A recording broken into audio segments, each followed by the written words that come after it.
آپ نمازیں پڑھے، پتہ نہیں اوپر سے کیا باتیں آتی ہوں گی کہ فرشتوں یہ ابھی تو تراویحیں پڑھ کے اٹھے ہیں، پھر یہ شروع ہو گئے ہیں قیام کرنے۔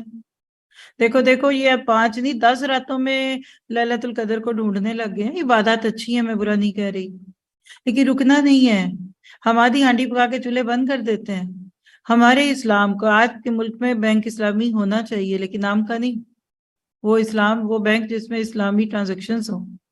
آپ کے ملک میں حلال حرام کا فرق ہونا چاہیے، اور آپ کو یہاں پوری آزادی ہو کہ خبردار اگر کسی دشمن نے آنکھ میں آنکھ ڈالی تو ہماری تلواریں بھی آپ کے لیے موجود ہیں، ہمارے ہتھیار بھی موجود ہیں، ایٹم بم بھی موجود ہے۔ مسلمان ڈرتا نہیں ہے۔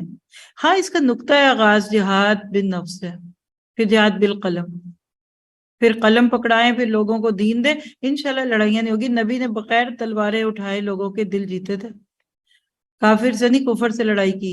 ہم سارا کچھ کرتے ہیں، جہاد کے لفظ سے اتنا ڈرتے ہیں، کہتے ہیں یہ نہ دعا کرنا مت شہیدن، لا حول ولا قوت الا باللہ۔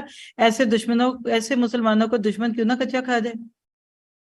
کاکروچوں کو ایک دفعہ پتہ تو چل جائے کہ آپ بڑے کاکروچ دوست ہو گئے ہیں، اور آپ نے ان کو کچھ نہیں کہنا، اور آپ نے کوئی سپرے نہیں کرنا، اور ان کو کھلی چھٹی ہے کہ مزے کرو، موج کرو، مستی کرو، پھر دیکھیے وہ آپ کو سوتے میں بھی آگے پیار کریں گے، کس بھی کریں گے، گدگدائیاں بھی کریں گے آپ کو۔